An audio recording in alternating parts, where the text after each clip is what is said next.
Hello everyone, स्वागत है आप सभी का इग्नू वाले चैनल पर। तो चलिए क्लास को शुरू करते हैं। BPCG 174 psychology and media English medium की ये क्लास होगी। पिछले 3 साल और आपके 2 सेमेस्टर्स, ठीक है, यानी कि एक साल में 2 सेमेस्टर होते हैं, यानी कि टोटल हो गए आपके 6 सेमेस्टर्स 3 साल में।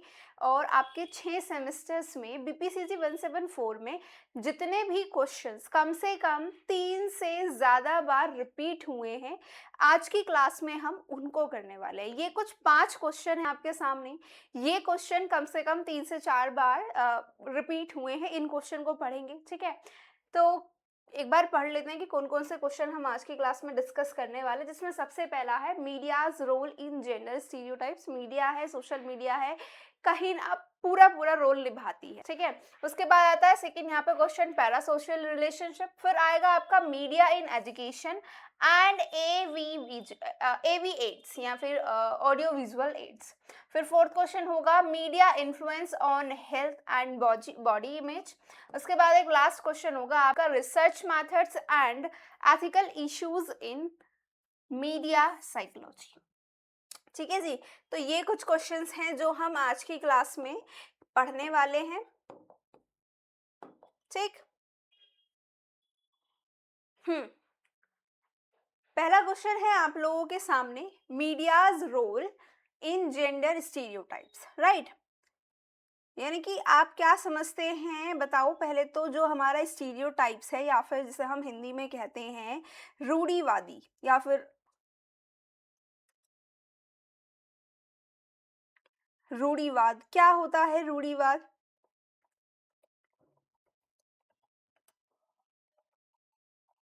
बताइए।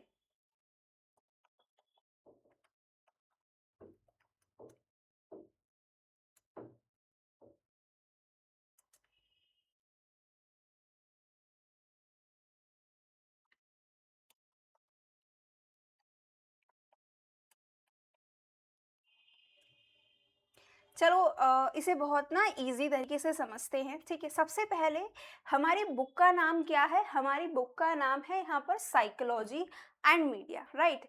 सबसे पहली चीज़ क्या है यहाँ पर? वो है साइकोलॉजी। तो सबसे पहले हमें यहाँ पे ज़रूरी है समझना कि साइकोलॉजी क्या होती है। फर्स्ट ऑफ ऑल साइकोलॉजी क्या है, इसको जानने की कोशिश करते हैं। अगर इसको हम समझने की कोशिश करें तो बताओ, इसे हिंदी में तो क्या कहते हैं? साइकोलॉजी को कहा जाता है मनो एक सेकंड, मनोविज्ञान।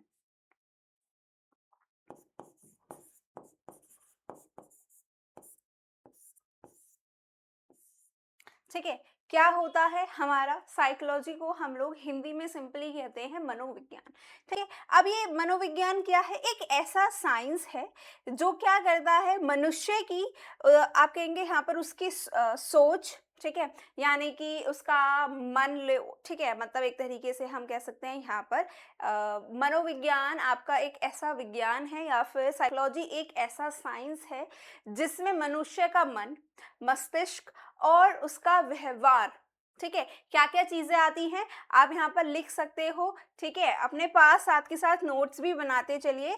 क्या होता है? मन, मस्तिष्क और व्यवहार को समझने में क्या करता है?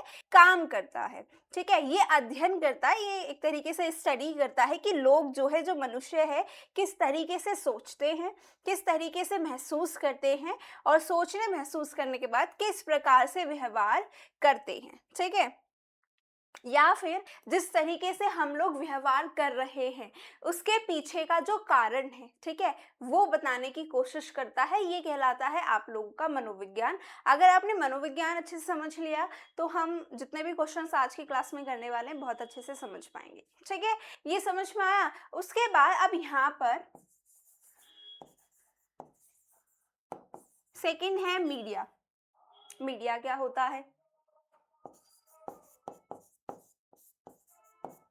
मीडिया से हम लोग क्या समझते हैं, ठीक है। सबसे पहली चीज, अब यहाँ पे दूसरा क्वेश्चन यहाँ पर सीधा सा आता है कि मीडिया क्या है। मीडिया एक तरह का आप कहोगे यहाँ पर एक साधन है, ठीक है, जिसके ज़रिए हम लोगों को क्या मिलती है, हमें सूचना मिलती है, ठीक है।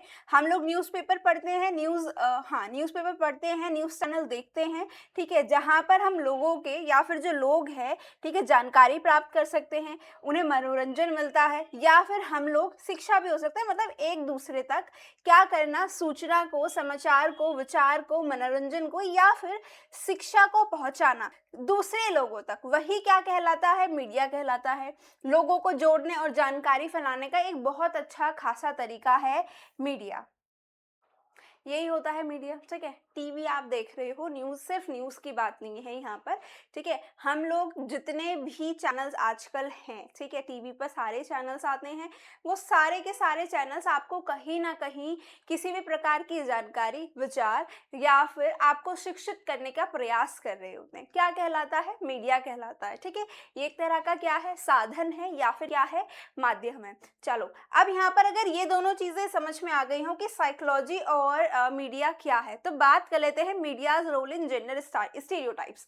मैंने आपको मीडिया के बारे में बता दिया, एक ऐसा साधन जो कि लोगों तक क्या कर रहा है, सूचना, जानकारी, ठीक है, अपने विचार लोगों तक पहुंचा रहा है। तो यहाँ पर जाहिर सी बात है, अब मीडिया है, ठीक है, जेंडर स्टीरियोटाइप क्या कर रहा है, एक तरीके से अगर मैं यहाँ पर, चलो स्टीरियोटाइप को पढ़ लेते हैं पहले। स्टीरियोटाइप को क्या कहा जाता है हिंदी में, रूढ़िवाद, राइट। रूढ़िवाद क्या कहते हैं हम, हमारा जो स्टीरियोटाइप होता है उसको कहा जाता है रूढ़िवाद, ठीक है। अब ये क्या है रूढ़िवाद, मतलब एक तरह की आप कहेंगे यहाँ पर कुछ क्रिएटिविटी, ठीक है, कुछ सोच लेना, किसी प्रकार की भी राय हो सकती है, ठीक है, बिना किसी भी सही जानकारी के।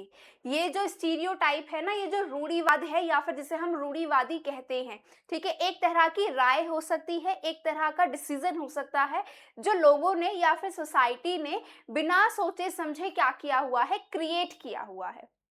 इसका एग्जाम्पल अगर हम जेंडर स्टीरियोटाइप की ही बात करें तो मेल और फीमेल में आ जाता है, जिससे हम समझ सकते हैं मेल और फीमेल सोसाइटी ने ही ये क्रिएट किया हुआ है कि मेल और फीमेल कैसे होंगे, ठीक है, अपना सोसाइटी में किस तरीके से रोल प्ले करेंगे। जैसे कि जो मेल है, ठीक है, वो कैसा होता है, उसके पास स्ट्रेंथ होती है और वो डोमिनेंस व्यक्ति है, ठीक है। ये किसने बनाया हुआ है, सोसाइटी ने ही बनाया हुआ है, ठीक है, कि मेल है तो वो उसके पास बहुत ज़्यादा, हम कह सकते हैं कि वो कमज़ोर नहीं पड़ सकता है, वो रो नहीं सकता है। ऐसा किसने बताया, सोसाइटी ने बताया है, ठीक है। जबकि एक जो फीमेल होगी, वो फीमेल कैसी होगी, वो फीमेल बहुत केयरिंग होगी, ठीक है, और बहुत आप कह सकते हैं यहाँ पर सेंसिटिव होगी, ठीक है, इमोशनल बहुत ज़्यादा हो सकती है। ये सारी चीज़ें क्या है, जेंडर स्टीरियोटाइप है। किसने बनाया है, सोसाइटी ने बनाया हुआ है।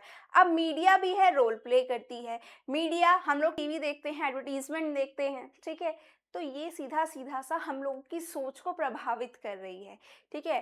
अब कैसे प्रभावित कर रही है, आप लोगों ने मर्दानी 1, मर्दानी 2, मर्दानी 3 देखी होगी, ये मूवी है, ठीक है। जेंडर स्टीरियोटाइप का मैंने सीधा आपको एक पोजीशन बताया है, अपोजिट बताया है।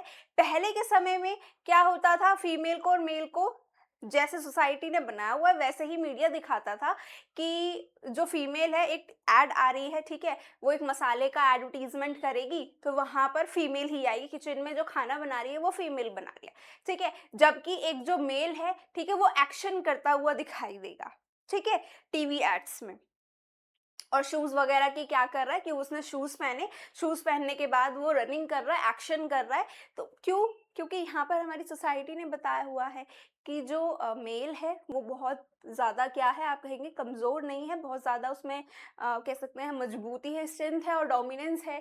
जबकि एक फीमेल क्या है, किचन में दिखाई दे रही है। तो मीडिया सीधा सीधा सा क्या करती है, रोल प्ले कर रही है, ठीक है, इन जेंडर स्टीरियोटाइप्स, ठीक है। मैंने अपोजिशन क्या बताया, एग्जाम्पल लिया मैंने मर्दानी मूवी का, ठीक है, मर्दानी 1, 2 एंड 3 आप लोगों ने देखी होगी, ठीक है। तो यहाँ पे सीधा सीधा सा है ना, समय के साथ साथ सारी चीजें चेंज होती हैं, ठीक है। तो अब उल्टा भी तो कर रहा है ना मीडिया, ठीक है। अब महिला जो है, रानी मुखर्जी महिला है, ठीक है, कैसी दिखाई गई है, एक आप कहेंगे यहाँ पर वर्दी में दिखाई गई हैं, ठीक है, पुलिस वर्दी में दिखाई गई हैं। जबकि हम यहाँ पर कह सकते हैं बहुत सारी मूवीज ऐसी हैं जिसमें जो पुरुष हैं, ठीक है, वो सिंगल पेरेंट होने का एक आप कह सकते हैं भूमिका अदा करते हैं मूवीज वगैरह में या फिर सीरियल्स वगैरह में। सिंगल पेरेंट हैं, ठीक है, घर का काम भी करके आएंगे और फिर अपने बच्चों को भी संभालते हैं, यानी कि किचन में भी वो काम कर रहे होते हैं। तो मीडिया इस तरीके से भी क्या कर सकता है, काम कर सकता है। ये समझ में आया?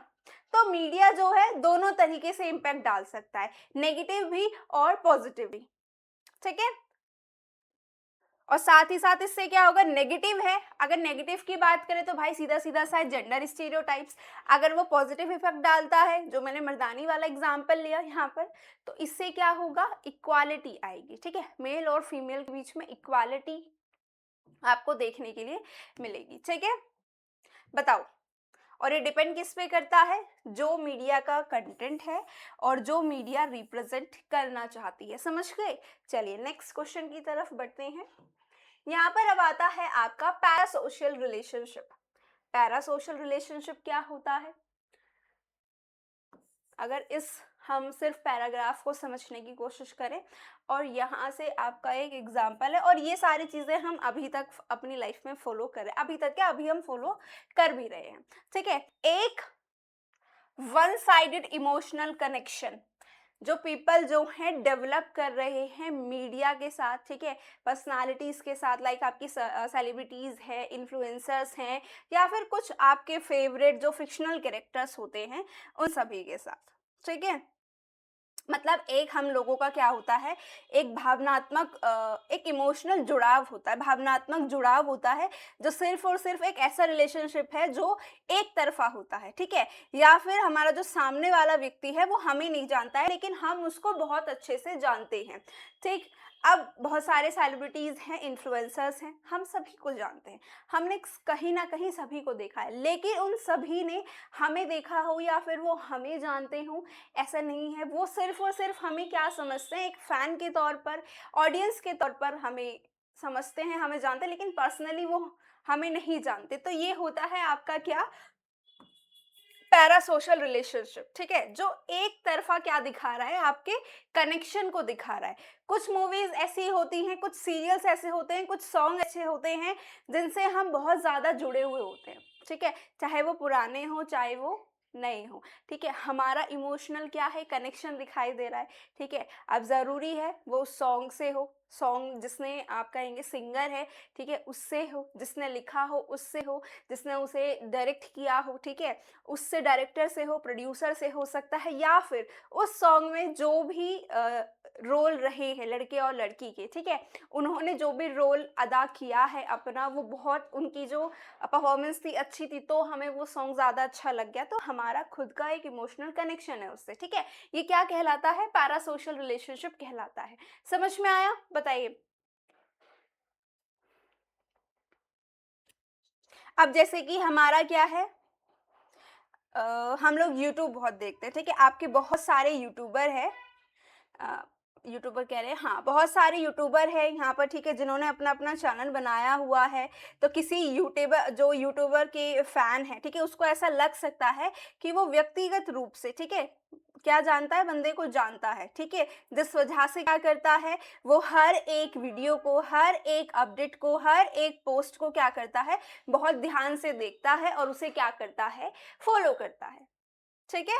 उसे प्रोबेबली हम कह सकते हैं यहाँ पर, उसको जिस तरीके से सपोर्ट कर रहा है, ठीक है, समझ में आया। अब यहाँ पर बात कर लेते हैं नेक्स्ट पैराग्राफ की। Parasocial bonds can impact behaviour, self esteem and social interaction. बहुत सारे केसेस में ये क्या प्रोवाइड करता है, इमोशनल सपोर्ट भी प्रोवाइड करता है, ठीक है, और इंस्पायर कर सकता है हमारे पॉजिटिव बिहेवियर को। जैसे कि हमने कुछ बहुत हेल्दी हैबिट्स को क्या कर लिया है, अडॉप्ट कर लिया है, ठीक है, जिससे कि फिटनेस को क्या हो सकता है भाई, प्रमोट कर सकता है, या फिर फिटनेस इन्फ्लुएंसर उसके द्वारा मान लेते हैं प्रमोट किया गया है कुछ, ठीक है। और जो लड़के हैं या फिर लड़कियां हैं, उन्हें वो जो फिटनेस इन्फ्लुएंसर है बहुत पसंद है, उससे वो वन साइडेड कनेक्शन में है, तो क्या कर सकते हैं, फिटनेस इन्फ्लुएंसर की तरह ही लड़के या फिर लड़कियां भी उस हेल्दी हैबिट को क्या कर सकती हैं, अडॉप्ट कर सकती हैं, ठीक है। तो इंस्पायर भी करता है ये पैरासोशल रिलेशनशिप। समझ में आया?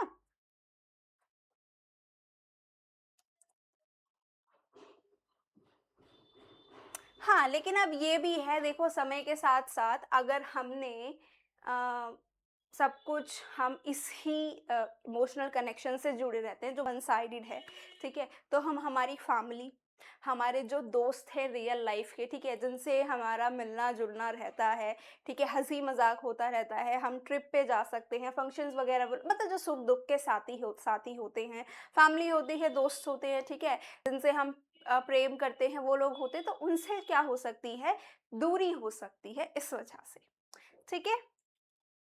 बताओ समझ गए?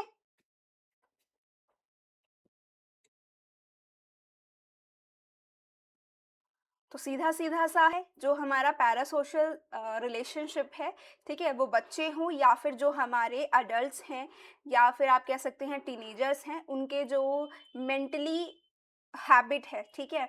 या फिर जो मेंटली आप कह सकते हैं एक तरीके से क्या करते हैं, ध्यान रखते हैं, ठीक है? उन्हें ध्यान बेसिकली रखना चाहिए इस चीज़ का कि हमें पूरी तरीके से मीडिया या फिर जो मीडिया के रिलेशनशिप्स हैं, ठीक है? जो मैंने एग्ज़ाम्पल लिया आपका यूट्यूब का, इस पर पूरी तरीके से हमें निर्भर नहीं होना चाहिए। हमारे असली दोस्त जो हैं, जो हमारे परिवार हैं, ठीक है? उनसे दूरी नहीं बनानी चाहिए। समझ में आया? बताओ, नेक्स्ट क्वेश्चन की तरफ बढ़ें? चलिए। यहाँ पर है media in education and audio visual ads. Media and AV aids enhance the learning process by making content more engaging, interactive, and accessible. Tools like videos, slideshows, animations, simulations जो कि बच्चों की मदद करते हैं, बहुत जो जटिल कॉन्सेप्ट्स होते हैं उन्हें आसानी से समझने में। अब यहाँ पर जो मीडिया है एजुकेशन में और पूरी तरीके से क्या कर रही है, रोल प्ले यहाँ पर भी करती है, ठीक है? बच्चों का जो सीखने का प्रोसेस होता है उसमें भी मदद कर रही है, ठीक है? आप लोगों को यूट्यूब के माध्यम से पढ़ने को मिल रहा है, आपके एग्जाम्स हैं, अब आप एग्जाम्स में पढ़ेंगे, ठीक है? कहीं भी आपके पास फ़ोन है, ठीक है? आपको क्लास मिल चुकी है, आपके पास फ़ोन है, आप कैसे भी पढ़ सकते हो। वीडियो आपको मिल चुकी है, PDF आपको मिल जाएगा, ठीक है? और साथ ही साथ आपको लेक्चर मिल रहे हैं, आपके पास आपकी बुक तो है ही, वीडियो भी है, ठीक है? जैसे स्लाइड शो है, तो स्लाइड शो के माध्यम से आप पढ़ सकते हैं। जैसे कुछ साइंस का बहुत कॉम्प्लेक्स एक कॉन्सेप्ट है, जिसे बच्चा समझ नहीं पा रहा है, तो उसे हम एनिमेशन के थ्रू समझ सकते हैं। अब जो छोटा सा बच्चा है, ठीक है? उसे भी एजुकेशन में अगर रुचि हो, ठीक है? या फिर जो पेरेंट हैं वो चाहते हैं कि बच्चे की जो है शुरुआत से ही एजुकेशन में रुचि हो, तो एनिमेशन के माध्यम से, सॉन्ग के माध्यम से, ठीक है? कार्टून के माध्यम से बच्चों को सिखाया पढ़ाया जाता है। तो मीडिया जो है एजुकेशन के जो सेक्टर है उसमें भी अपना एक इम्पॉर्टेंट रोल प्ले कर रही है। यहाँ पर एग्ज़ाम्पल है आप लोगों के लिए कि जो साइंस टीचर है वो कुछ एनिमेटेड मॉडल्स को क्या करती है, यूज़ कर रही है बच्चों को जो कॉम्प्लेक्स कॉन्सेप्ट है साइंस के उन्हें समझाने के लिए, ठीक है? एक लेक्चर जो ट्रेडिशनल लेक्चर मिलता है टीचर की तरफ से वो तो है ही, लेकिन साथ ही साथ क्या मिल रहा है, एक एनिमेटेड मॉडल के माध्यम से बच्चे को सिखाया जा रहा है, जो कि बहुत आसान है टीचर के लिए भी और बच्चे के समझने के लिए भी, जिसे बच्चा बहुत टाइम तक क्या कर सकता है, याद कर सकता है, क्योंकि जो चीज़ हमने देखी और सुनी होती है, ठीक है? जिसे हम इमेजिन कर लेते हैं। हम बचपन में कुछ क्या पढ़ते थे, स्टोरीज़ वगैरह पढ़ते थे, लेकिन माइंड में हमारा इमेजिनेशन चलता रहता था, तो वो हमें स्टोरीज़ याद रह जाती थी। लेकिन वही चीज़, वही अब इमेजिनेशन क्या है, हमें दिखाई भी जा रही है। चैप्टर हमें पढ़ाया जा रहा है, इमेजिनेशन हमें दिखाई जा रही है। अब हमें इमेजिनेशन जो है सोचनी नहीं पड़ रही है खुद से। खुद से हम कुछ बना नहीं रहे हैं, जो भी हमारे रोल्स वगैरह है, वो सब कुछ हमें कुछ दिखाए जा रहे हैं वीडियो के ज़रिए, ठीक है? एनिमेशन के ज़रिए। तो हम उसे और आसानी से समझ सकते हैं, ठीक है? हमारे दिमाग में वो ईज़िली चीज़ें बैठ सकती हैं और उसे हम याद रख सकते हैं। ये है media in education and audio visual ads. समझ में आया? बताओ। जैसे कि आपके कुछ डिजिटल प्लेटफॉर्म्स हैं जिन पर आप क्विज कर सकते हो, ठीक है? बच्चे जो हैं फीडबैक देख सकते हैं, ठीक है? बच्चे एक दूसरे के साथ ही कहीं ना कहीं खुद से सीख सकते हैं, ठीक है? आपका जो AV है, ठीक है, यानी कि जो आपका ऑडियो विजुअल एड्स है, ठीक है, वो एक ऐसा आप कहेंगे साधन है या फिर एक ऐसा प्लेटफॉर्म है, ठीक, एक जहां पर बच्चा क्या कर रहा है, उनकी मतलब बेसिकली एवी जो है आपकी हेल्प कर रहा है, जो बच्चे बहुत दूर-दराज के हैं, बहुत दूर के हैं या फिर शारीरिक रूप रूप से आप कह सकते हैं फिज़िकली जो छात्र बहुत ज़्यादा आप कहेंगे यहाँ पर कि एबल नहीं है, मतलब डिसेबिलिटी जो स्टूडेंट्स हैं, ठीक है, उन तक भी ये सारी चीज़ें क्या होती है, मीडिया जो है बच्चों हर एक स्टूडेंट तक पहुँच सकती है, ठीक है। आपका जो एवी है वो हर एक स्टूडेंट तक पहुँच सकता है। क्या स्टूडेंट आपका डिसेबल हो, क्या बच्चा आपका एबल हो, ठीक है, हर एक बच्चे तक पहुँच सकती है, ठीक है। अब ये क्लास कहाँ तक नहीं जाएगी, ठीक है, जम्मू कश्मीर भी जाएगी, गुजरात भी जाएगी, उड़ीसा भी जाएगी, तो हर बच्चा देख सकता है, ठीक है। अब यहाँ पे आपको ज़रूरी नहीं है कि आप फिज़िकली चल के जाएँ और क्लास लें, क्लास में जाके बैठें, ज़रूरी नहीं है, वीडियो है, कहीं तक भी पहुँच सकती है, ठीक है? किसके माध्यम से? ऑनलाइन प्लेटफ़ॉर्म है, यूट्यूब है, उसके माध्यम से। तो ये है आपका media in education and audio visual aids. Next बढ़े आगे? चलिए। Media influence on health and body like image. Media हर तरीके से कहीं न कहीं आप कहेंगे हर एक सेक्टर में अपना कदम रख चुका है, ठीक है? और वो हेल्थ और बॉडी इमेज पर भी क्या करता है, सीधी-सीधी सी इन्फ्लुएंस कर रहा है, ठीक है? आप वही एग्ज़ाम्पल अभी लिया था मैंने, एक फ़िटनेस इन्फ्लुएंसर है, ठीक है? जो किसी प्रकार की मान लेते हैं ऐड कर रहा है, ठीक है? कोई प्रोटीन वग़ैरह है, ठीक है? किसी कंपनी का उसका ऐड करता है और बच्चों को वो जो है अडल्ट हो सकते हैं, टीनेजर हो सकते हैं, एडोलसेंट्स हो सकते हैं, जिन्हें वो फ़िटनेस जो इन्फ्लुएंसर है बहुत ज़्यादा पसंद है, तो क्या करेंगे हम लोग उसी का जो वो प्रोटीन ऐड कर रहा है, ठीक है? वही वाला प्रोटीन लेने वाले हैं, ठीक है? और अपनी फ़िटनेस ज़ाहिर-सी बात है हम फिट होंगे तो एक हेल्दी हैबिट को हम क्या कर रहे हैं अपना रहे हैं। तो मीडिया इन्फ्लुएंस तो कर रहा है ना, सीधी सीधी सी बात है हेल्थ पर और बॉडी इमेज पर सीधा सा डायरेक्टली क्या कर रहा है, इन्फ्लुएंस कर रहा है मीडिया किस पर, हेल्थ और बॉडी इमेज पर। हम लोग टीवी देखते हैं, हमारे पास सोशल मीडिया है, हमारे पास एड्स आती हैं, ठीक है, जिसमें बहुत ज़्यादा आप कहेंगे क्या दिखाए जाते हैं, मान लेते हैं कुछ ऐसे ही शो हो रहा है एक बॉडी का, ठीक है, बॉडी में मान लेते हैं सलमान खान है, उसके एब्स वगैरह, उसकी बॉडी बहुत अच्छी है, ठीक है, जैसे कि नॉर्मली ये दिखाया जा रहा है, तो हम लोग उस चीज़ से क्या होंगे, इन्फ्लुएंस होते हैं, लड़के इन्फ्लुएंस होते हैं कि हमारी भी ऐसी बॉडी होनी चाहिए सलमान खान जैसी, या फिर हम यहाँ पर कह सकते हैं ऋतिक रोशन की जैसी बॉडी है, ठीक है, विक्की कौशल की जैसी बॉडी, तो उसके अकॉर्डिंग, ठीक है, मांसपेशियों वाला शरीर है, ठीक है, तो ये है हमारा क्या, मीडिया जो इन्फ्लुएंस कर रहा है किस पर, हेल्थ पर और बॉडी इमेज पर, ठीक है। जैसे कि आपका इंस्टाग्राम है, हम लोग इंस्टाग्राम देखते हैं, ठीक है, इंस्टाग्राम पर हमें पता है जितने भी इन्फ्लुएंसर्स हैं, ठीक है, वो क्या यूज़ करते हैं, फिल्टर्स यूज़ करते हैं या फिर फोटो एडिटिंग टूल्स को यूज़ करते हैं अपने फॉलोअर्स बढ़ाने के लिए, ठीक है। साथ ही अब इससे क्या होगा, ज़ाहिर सी बात है ये क्या लीड कर सकता है, बॉडी डिससैटिस्फैक्शन लीड कर सकता है, लो सेल्फ एस्टीम हो सकती है बच्चे की, या फिर एक लोगों की क्या हो सकती है, अनहेल्दी डाइट हो सकती है, और साथ ही साथ हम कह सकते हैं इवन ईटिंग डिसऑर्डर्स, एक तरीके से मतलब जो भी फॉलोवर्स हैं वो अपने शरीर को गलत तरीके से देख सकते हैं, ठीक है, उनका आत्मसम्मान कम हो सकता है, ठीक है, या फिर वो कुछ ऐसी डाइटिंग करनी शुरू कर देंगे जिससे कि उनकी बॉडी को क्या हो सकती है, किसी भी प्रकार की प्रॉब्लम हो सकती है या नहीं है, तो हर तरीके से ये तो हमारा नेगेटिव हो गया, ठीक है। अगर हम इसका ही एक और एग्जाम्पल लें, एक पॉजिटिव साइड ले लें, ठीक है, तो हम लोग एग्जाम्पल एड के अनुसार देखते हैं, ठीक है, डव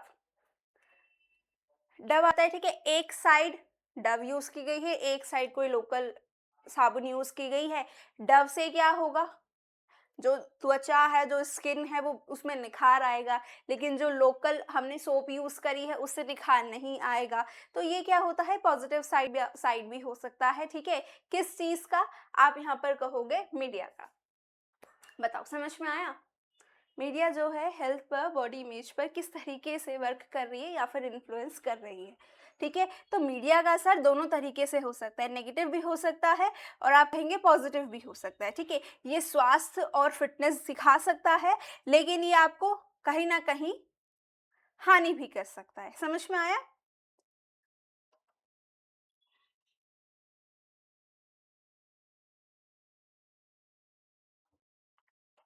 चलें नेक्स्ट क्वेश्चन की तरफ बढ़ते हैं। हमारी क्लास का ये लास्ट क्वेश्चन होगा, इसको करने के बाद हमारी क्लास ओवर कर देंगे।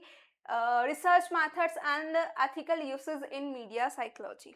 मैंने साइकोलॉजी आपको समझा दिया और मीडिया आपको बता दिया। अब तक हम मीडिया के बारे में ही पढ़ते आ रहे थे, ठीक है। अब मीडिया साइकोलॉजी में कुछ एथिकल इश्यूज या फिर research methods. Media psychology research क्या करती है, स्टडी करती है कि कैसे मीडिया जो है ह्यूमन के बिहेवियर पर इफेक्ट डाल रहा है, कॉग्निशन पर इफेक्ट डाल रहा है और उनके इमोशंस पर इफेक्ट डाल रहा है या इफेक्ट डाल रहा है। ये कहलाता है आपका मीडिया साइकोलॉजी रिसर्च। रिसर्चर्स जो हैं कुछ मेथड्स को यूज करेंगे। किस प्रकार के मेथड्स होते हैं, पहला सर्वे होता है, दूसरा एक्सपेरिमेंट करेंगे, तीसरा होगा जो कंटेंट है उसको एनालाइज करेंगे, ठीक है। और बहुत लंबे अध्ययन के बाद, स्टडी के बाद, ठीक है, बता सकते हैं, एग्जामाइन कर सकते हैं कि कैसे मीडिया जो है इम्पेक्ट करता है मनुष्य पर और मनुष्य के बिहेवियर पर, उनके इमोशंस पर। समझ में आया? तो क्या है आपका एक जो हमारा मीडिया साइकोलॉजी है, ठीक है, ये एक समझने का एक तरीके से तरीका है कि मीडिया जो है मनुष्य की सोच, उसके व्यवहार, उसके भावनाओं पर कैसे असर डाल रहा है।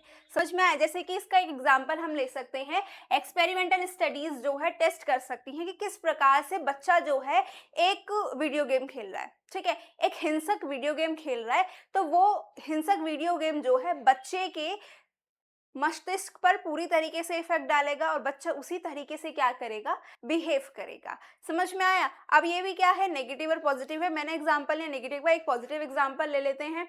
बच्चे को क्या सिखाया जा रहा है, सॉन्ग के माध्यम से, ठीक है, कार्टून के माध्यम से कुछ अच्छी बातें सिखाई जा रही है, या फिर सब छोड़ो काउंटिंग सिखाई जा रही है, ठीक है, जिसमें सॉन्ग भी चल रहा है, उसे मजा भी आ रहा है, सॉन्ग भी है और वो काउंटिंग भी लर्न कर रहा है। तो ये हमारा क्या हो सकता है, पॉजिटिव एक साइड हो सकती है किसकी, मीडिया साइकोलॉजी की। समझ में आया?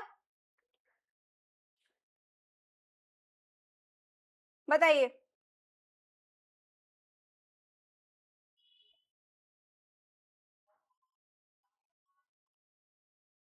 समझ गए क्या? ये है हमारा क्या यहाँ पर, रिसर्च मेथड्स और ethical issues in media psychology, ठीक है। चलिए फिलहाल आज की क्लास में इतना ही, बाकी मिलेंगे नेक्स्ट क्लास में। Bye bye.